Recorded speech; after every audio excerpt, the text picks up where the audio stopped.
All right. Well, hello. Good morning, everybody. It's Thursday. It is the 28th of November. Fantastic. We're coming to the close of, it's October. I'm ahead of myself. Well, welcome to another episode of Gaslighting the Warfighter with Rosie Torres. And welcome guest Kevin Hensley. He'll be joining us today. He has a great experience that we'd love to share with everybody. We had a guest lined up today. Unfortunately, she was unable to make it due to not feeling so well. So our heart's going out to Dr. Thomas. But we'll still want to talk about what we're really going to line up for today's show, which is absolutely fantastic and a lot of good information. So again, make sure you smash that share button because we're going to be giving some good information. We're going to be giving some updates on where the bill stands today. That's H.R. 3967, the Honoring Our Pact bill, sponsored by Senator Takano. So we got some information there. Press conference news coming up. And talk a little bit about some different alternative therapies that are happening within our community. Kevin has an experience that he was going to share with us. So welcome to Gaslighting the Warfighter. Hello, Rosie. How you doing? I'm good. It's been busy. It has. Busy. I mean, we had the Apple TV show with John, and that's really just exploded into, this issue being introduced to America. Yeah. Right. And so it's been a busy month. Yeah, absolutely. And if you guys haven't checked that episode out, you can still watch it on Apple Plus. It was the very first episode of welcoming back Jon Stewart to the air with his new show. What's the problem with Jon Stewart? Which was absolutely fantastic. And you guys did such an incredible job. The entire team of Burn Pits 360, passing some really, really great information and bringing some visibility to the situation here, right? Toxic exposure. We've been talking about it for 2 years now. A lot of movement, happening in, with the recess over and everybody back in Congress. We've got some things to share. Oh yeah. But what are some things, Rosie, that you've been working on since the last time we've shared time together? Well, we've been working again with John and putting pressure. John the Feel Good Foundation, Jon Stewart. So, like I mentioned, ever since the show, I mean, there's a lot going on. COVID happened and whatnot. So, the constituents, the veterans affected, the sick people, the families didn't have the opportunity to walk the halls. Sure. Right, because everything was on lockdown. But now there's more leeway. We've been working on, of course, our Warrior Hope Network program.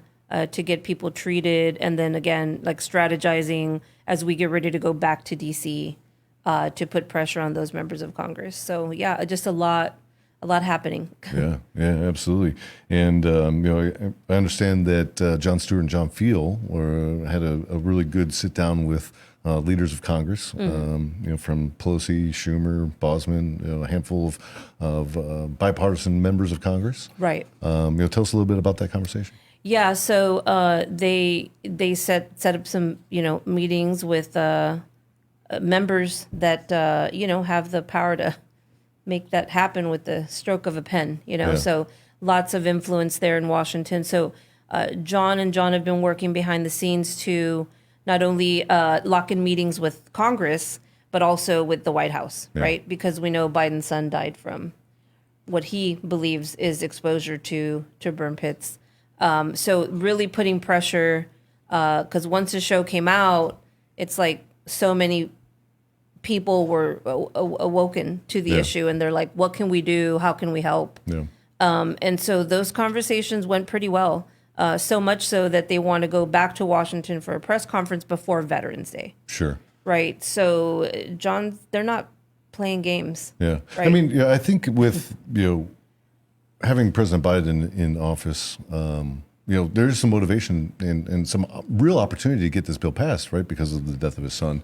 But unfortunately, from an outsider looking in, I just don't see that momentum, right? Yeah. That's coming from the White House itself. Like, we would have thought, we've had conversations about this, that that would have been a leveraging opportunity, and it's just.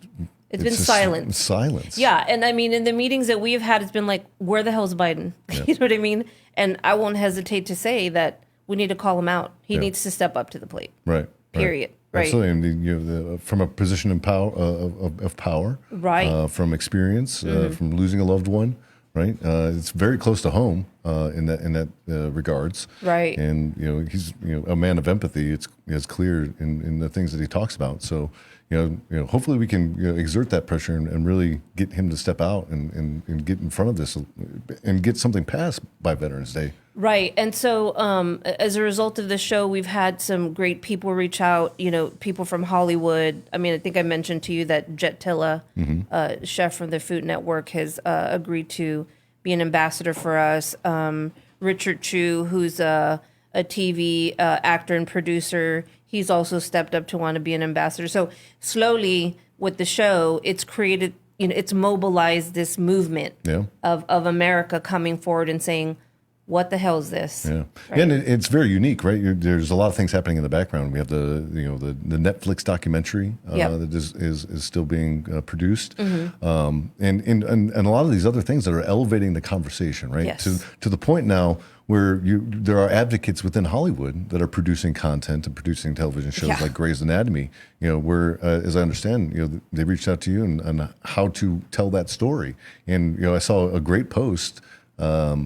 From Leroy the other day, where he's comparing the photos of what's happening in the show to photos of him in the hospital and getting treated. Yeah. So again, like this show, and all of you out there that are listening and sharing, you guys are making an impact. What we're talking about and educating our community on toxic exposure, asking the right questions to your primary care provider, having the conversations with your friends and your family. It's working. So continue to do that, everybody out there. Like we're making some significant progress. Yeah, I mean I say it all the time, Tim, and I've told Kevin and everyone that's part of this issue that's been impacted, like Kevin, that this isn't Rosie and Leroy's cause. We just took it and ran with it, right? Because we were impacted as well. But it's your cause. You guys are going to determine how this ends, right? Yeah. Because you put pressure on those people in office who you voted into office. Absolutely. They're there to work for you. 100%. So yeah, it's things are moving, and with the Grey's Anatomy, the actor reached out to me, and we chatted, and the comparison between not just Leroy's story, but I'm sure hundreds of thousands of others who probably have the same picture of them laying in the hospital, right? Yeah. And the similarities, and just I've not watched the episodes fully yet because it's just such a trigger for us. It's too personal. It's just like watching our lives up on the screen, and we're just not ready for that. But we appreciate it so much, and I've heard that there's even a character in there that resembles John Field, but it's like a soldier who's saying, let's go to Congress. And it's just like pretty amazing. The way they have done their homework, the team over at Grey's Anatomy, and are really delivering that content to educate America on the issue. And so we really have been then spending our time letting people know that because of the VA, we've been carrying them on our backs and DOD for 10 years. And I'll mention on this point that I had a meeting with the VA OIG, Office of Inspector General, and a whole team of like 15 people that wanted to set up a call out of the blue and said, let's talk about burn pit claims. Right. So something's happening. Yeah, absolutely. And even so much so that the VA is now, identifying and coming out and saying with the most recent opening of opportunity and benefits for the veterans with toxic exposure, right? So they're now starting to slow walk into what we are hoping is going to be the final and the end all of what the opportunity could be with presumption. Yeah, they granted 3. Yeah. Right? For those that don't know, it's rhinitis, sinusitis, and asthma. But that brought John to that beautiful point during his interview, for those that haven't watched it, with the VA secretary asking, well, why only those? Yeah. And how did you come to that conclusion? I don't know. Right. We don't know. Right. And all the data that exists in NIH and all these other supporting organizations, the data that the VA have been collecting, since the beginning of the war, which we learned of April earlier this year, right? For them for the secretary to stand up there and say, well, I don't know. It's just, again, gaslighting us, making us all feel insane. Right. It's like, what the hell is wrong with you people? Yeah, that's right. Yeah, absolutely. Yeah, so, there's a lot of moving parts going on.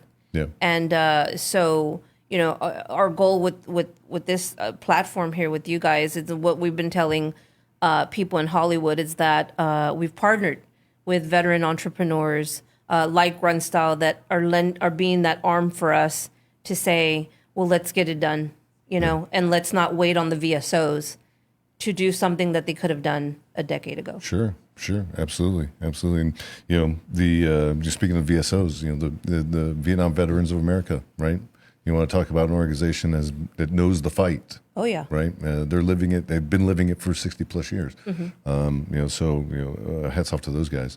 I want one last thing before we move on. You're talking about all the people that you get reaching out to you and talking to you about the subject, right?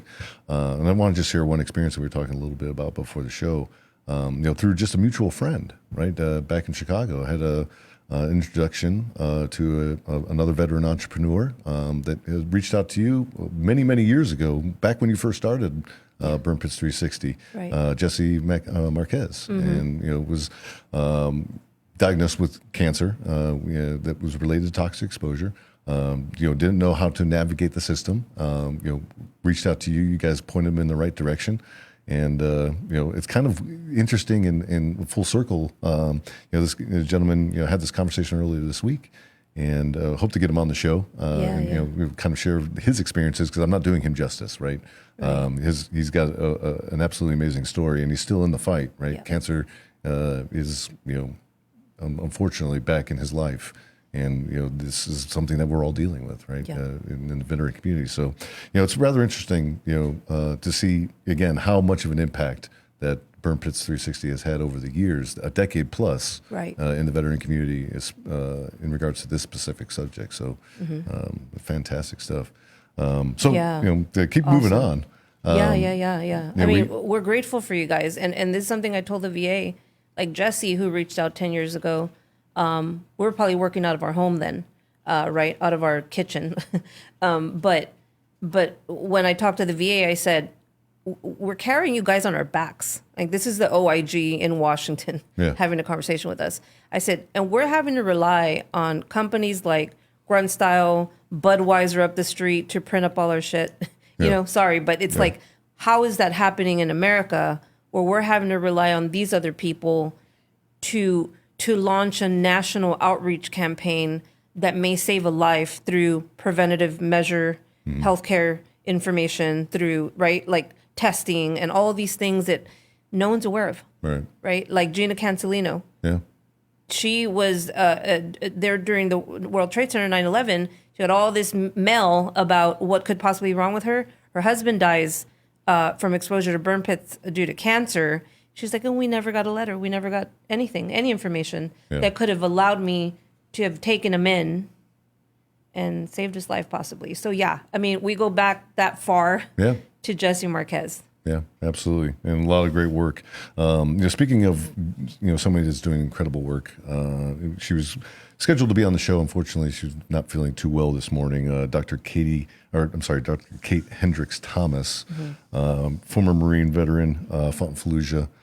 An absolutely incredible individual. She's co-written several books in regards to toxic exposure, preventative measures, breast cancer. Mostly in the line of female health in the veteran community. Right.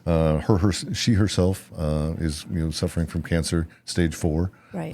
She's currently on hospice, and we're thinking about you, Dr. Thomas. We hope to get you back on the show to really talk more about what you're currently going through and the work that you're doing. But she recently had an article, and we'll throw it up in the chat so you guys can take a look at it. From Warhorse, really speaking to the work that she's been doing, and what she's currently going through. What an incredible individual. So inspiring. Kelly Kennedy, I think, wrote that article, and it's a big article on female veterans and health and breast cancer and all that. So I am a little disappointed that we didn't see her on the show today because she's such an inspiring individual. And like you said, our hearts out to her and her son and her husband, and then we just keep them in prayer as they go through this this part of the exposure. Yeah. Right. And how it's impacted their family. Yeah. Absolutely. So we'll hope to bring her back on the show, give her an opportunity to really pass out this great information along. Again, I can't speak to it. I'm not. Yeah, me too. Me either. I would not be doing it the benefit that she would, and have the impact that she would. So we definitely want to have that, have her back. But I'd like to introduce Kevin Hensley. He's a Army veteran, correct? Air Force. Air Force. Oh, they're the same. No, I'm just That's okay. We came from. We had that conversation on the way here. That's right. We're good.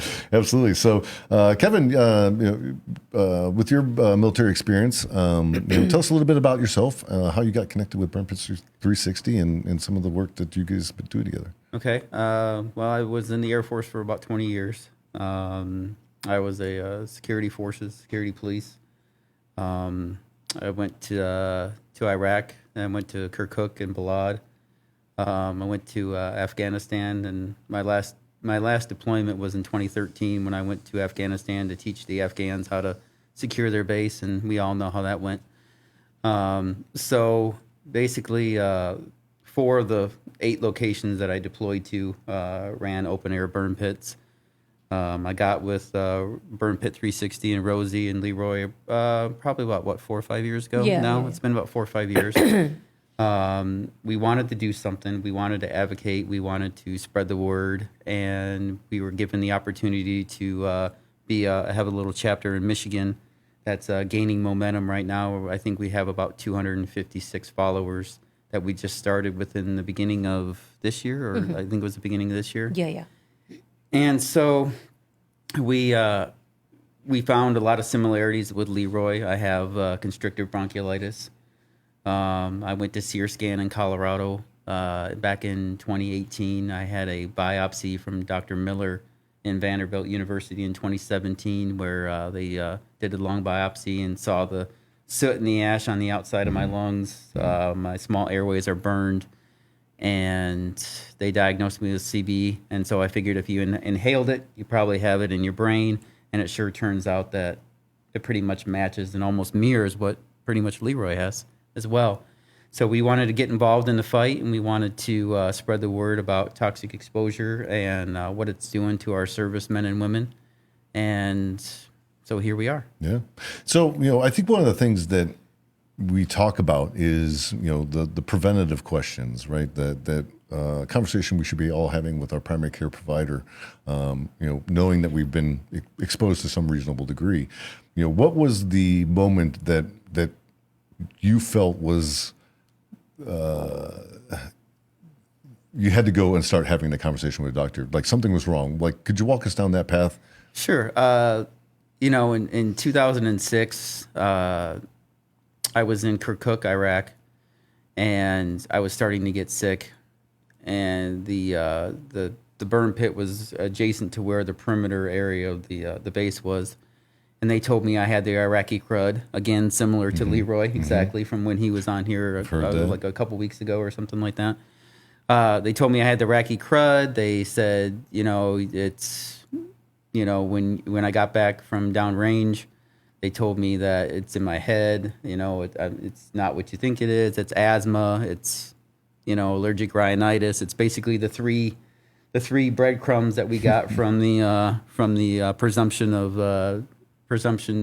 from the VA, all those things. And then I had to go outside. We had to go outside of our VA care and try to figure out what's going on. I was having these problems where I was trying to explain to Rosie on the way here where my kids would have they play with the bubble makers or whatever, and you know how you try to grab a bubble.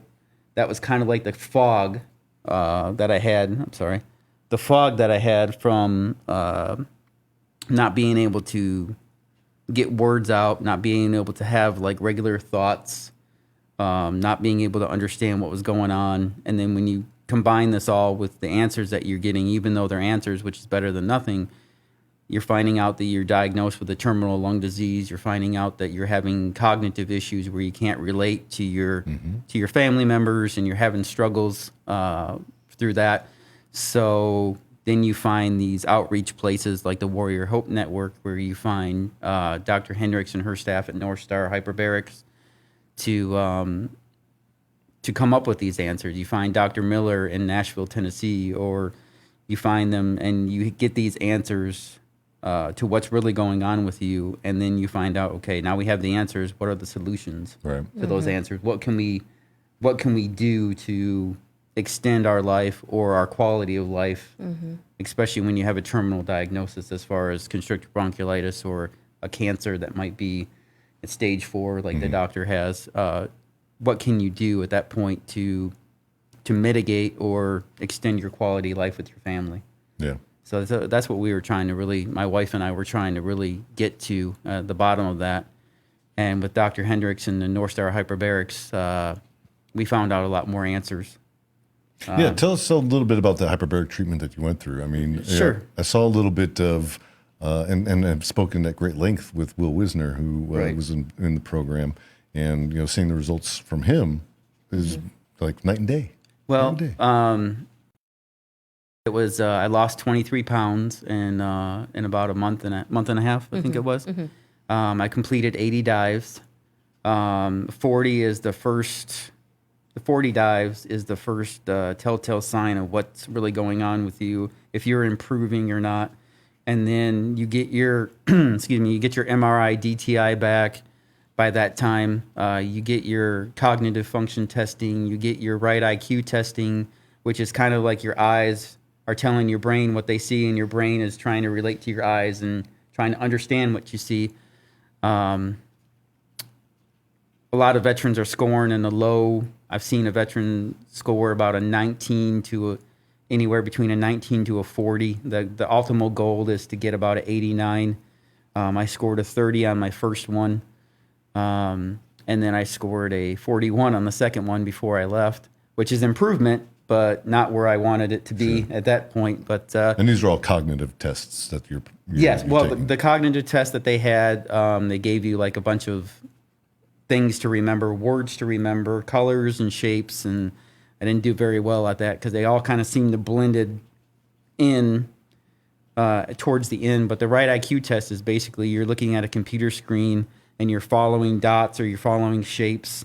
So basically your eyes are informing your brain, your brain on what they're seeing, and your brain is interpreting what your eyes are seeing at the same time. And where those areas of your brain are lacking, they give you a report, and it shows you everything kind of like horizontal, vertical, on where your eyes are and where they're tracking to be able to figure out what's going on with you, And that's a result of the concussions that we've had. The MRI DTI shows the concussions through their testing, and then you go through the HBOT program. I've seen monumental changes in folks.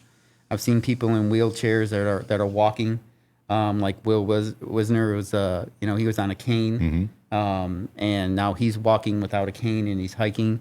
I've seen other patients there have issues where their speech was impacted, and now they're talking in full sentences and they're having regular conversations with you. And I've seen just phenomenal benefits to this program.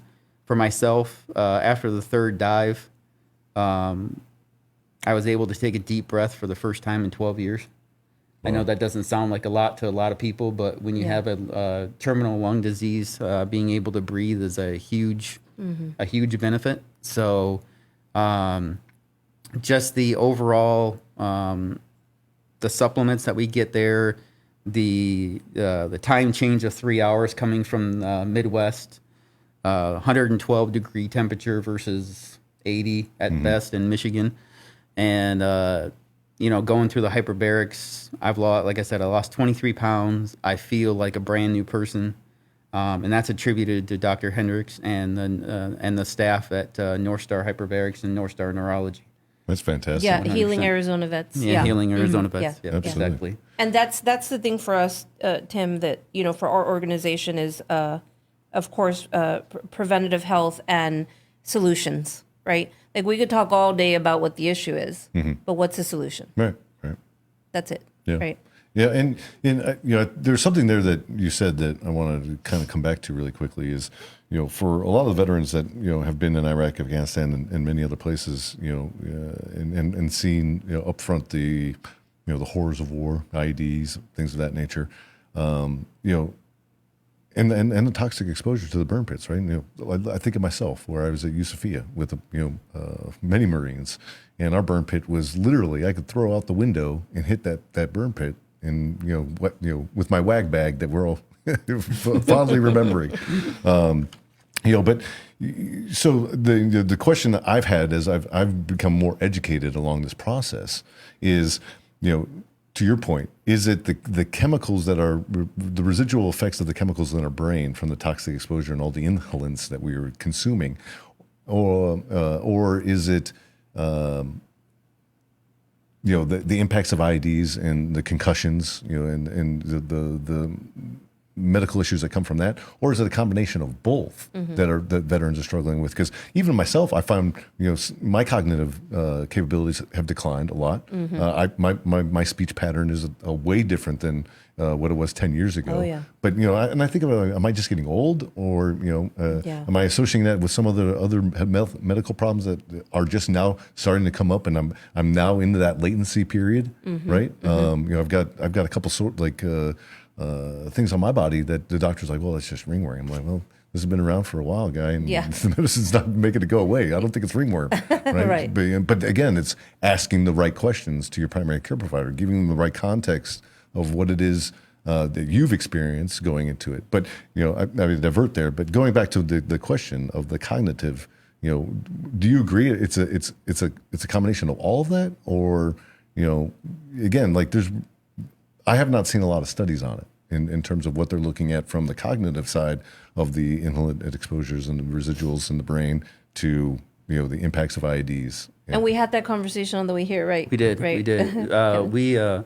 I think it's a combination of everything. Yeah. I think you look at the person and you get a snapshot of that person from the images that you're seeing from a SEER scan, from a MRI, DTI, the concussion portions of that, the cognitive function test, the metals. Uranium is huge in our system. Uranium. I've got arsenic. I've got tin, high concentrations of tin. And what they do is they trap into your bone marrow and your tissues, and they stick to the fatty cells of your body. And then you've got to detox them out. Right. Well, how do you go about detoxing them out? Well, you either sweat them out or you excrete them out by other means. And the skin on our body is the rashes that you're getting. I was out in 112 degree weather, so I didn't really need a sauna all that much. But in Arizona. Right. Yeah. And so things started to come out on my skin. Like I've noticed, like my face. They say that boils happen on your face. They say that because your skin it secretes through your skin, and I think it's like going back to your question. I think it's a combination of everything. I think it's getting answers, finding out what's going on with you, and not being fed prescription medication. Yeah. That was huge.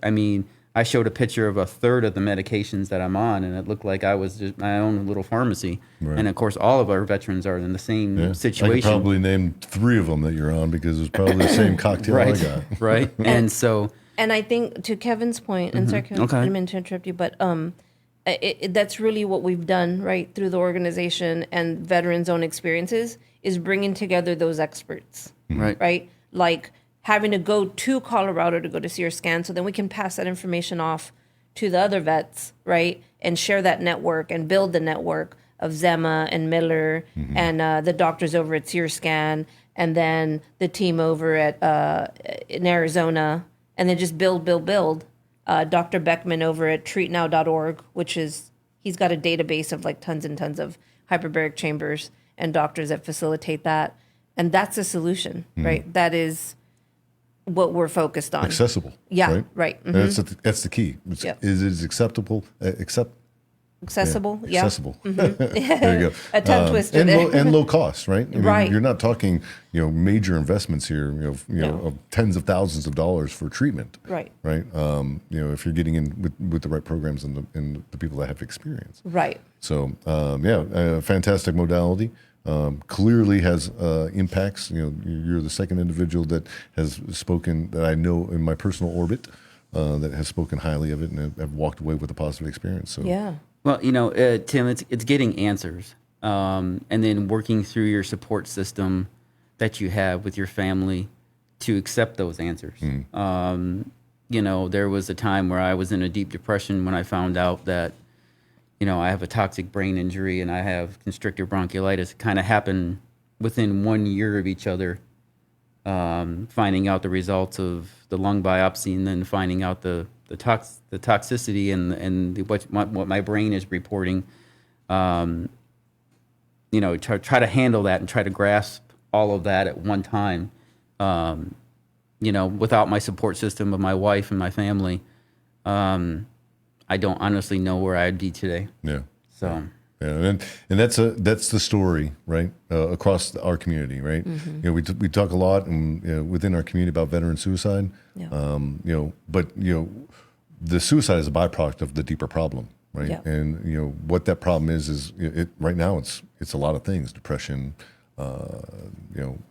exhausting financial means Right. for illnesses, where the veteran just has nothing left because they've used every resource and outlet that they have, Right. and then the end result is taking their life because they don't feel there's any value left that they're providing their loved ones and themselves, most importantly, right? Right. Mm-hmm. So that's and until we can address those deeper problems, right, in a broader conversation and coming with solutions that are accessible and of low cost, the modalities that are actually working, we're not going to make an impact on suicide awareness. We're not Right. going to make an impact on suicide within our community because, again, suicide is a byproduct of the larger problems. Yep. Right. Right. That's right. And that's why, with the Warrior Hope Network, we're building it so that we can reach that many people to give people hope, right? Yeah. Educating people is giving people hope, right? And for sure. advocating. And so we continue to build the network. But I also want to touch on our registry, right? I think we're probably one of the only organizations that have a national registry where people can go and self-report their illnesses, or if your loved one died as a result of exposure. It's important that you go and register on our website, because it's data that will help us not only continue to build the network and share those that information, that wealth of knowledge, the preventative measures, the clinicians, the experts. Because we always have people call and say, like, who can I go to? There's no one in my town. There's no one in my state. I need a doctor that has a background in exposure. Yeah. And so having the registry has helped us also in building policy and legislation, but most importantly, treatment and solutions. So make sure you go to our website and register, not only on the VA registry, which we know pretty much is a collection of data that will never fulfill any scientific purpose, but we have Dr. Tomaska working with a whole team of doctors that will put out a study, a research on what they found with all the people in our registry. Yeah, it's absolutely important. You got to get involved. You got to share all this information with your loved ones. You don't know what one piece of information can do to change someone's life. Oh yeah, right. It might be that one missing piece that they've been looking for, they have not been able to find, and you find it in conversation. I see it all the time. Yeah. So, again, like everybody listening, get involved. Yeah. Share this content.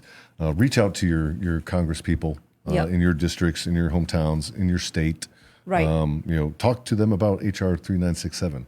Talk to them about honoring our PACT Act. Talk to them about the Takano bill, and let them know why it is important that this bill needs to pass.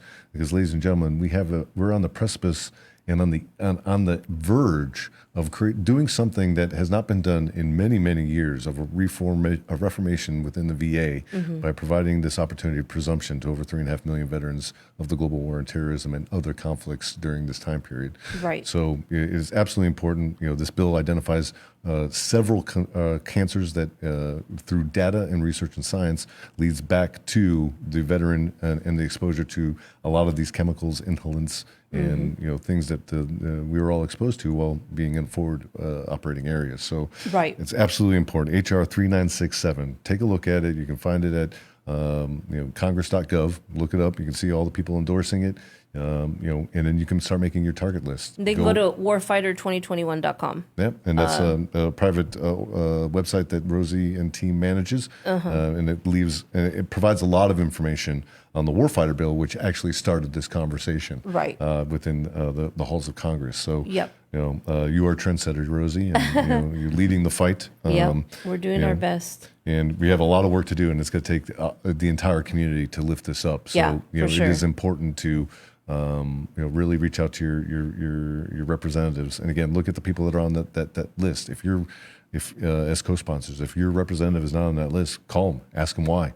Oh yeah, send them an email, right? Yeah. Because if you send them an email, they are charged to respond to you. Right, as part of their culture, their procedures, right? Yeah, right. And we'll be announcing this week the date of the press conference for next week.